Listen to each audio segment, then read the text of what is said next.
Hi, I'm Nick Shell, and as you can already tell from this video, I'm an American. And if you're really good at accents, you'll know that I'm actually from the South. I was born and raised in Alabama, lived the last decade plus of my life in Tennessee here with my family.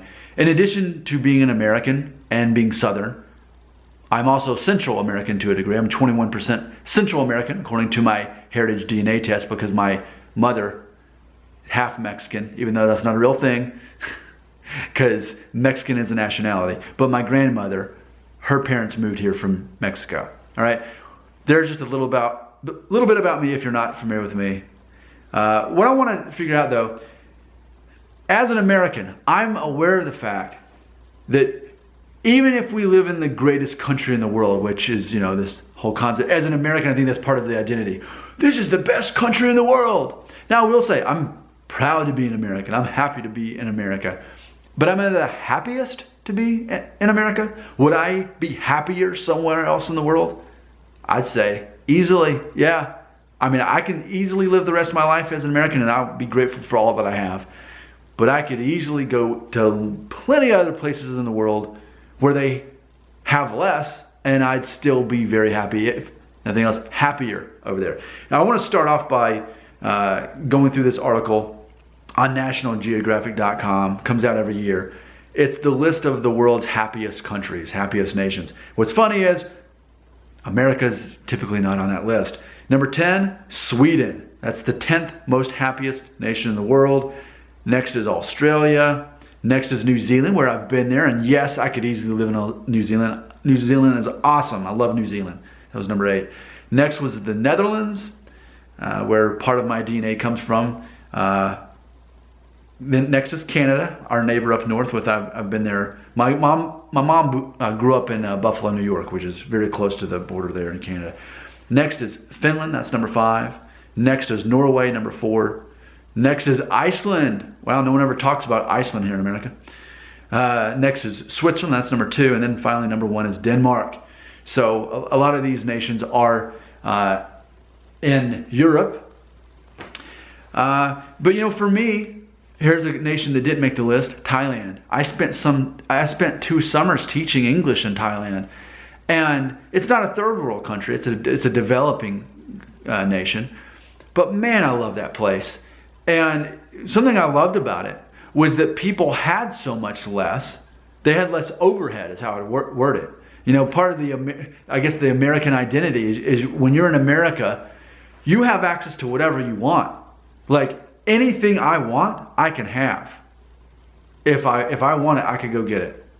The fact that I'm a vegan is, I think, even somewhat American, because I'm so fortunate here in America that I can go to any grocery store, get all my groceries without needing meat or eggs or dairy, and I can still actually be overweight. I'm overweight. My BMI is 26. I'm actually overweight as a vegan. How American is that? We've got so much. Yet that doesn't mean that we're happier. And a lot of Americans have a higher overhead, so they've got to pay for more of the stuff, and they're really just kind of living in debt. That's why for me as an American, I drive an old car, a 2004 Honda Element, and it is worn out. It's got lots of miles on it. As much as I'd love a Jeep Wrangler, that'd be so awesome, I'm going to keep driving that old car. Why? Because I want to pay off this house. The sooner I can pay off this house, the sooner I can get ahead financially.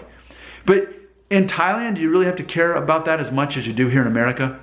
In America, it's so much about owning a house so that you can get ahead. Then you spend decades trying to pay off the house. In Thailand, oh man, people lived in smaller houses. A lot of people didn't even have cars. You could just walk wherever you want to go. I loved Thailand. And those people, I was surrounded by them for 2 summers. They were such happy people. They seemed so content. Man, I love Thailand. And that's just one of the many countries in the world that's not even in the top 10 that is just a great place to live. And it's easy to be happy. I was always happy in Thailand. Not that I'm not happy here, but I have to work my wife and I have to work very hard for what we do. You know, even the fact that I'm a YouTuber, like, this is important to our income. I know it's challenging to think that this guy making these videos makes money from it enough to even matter in our budget, but it does.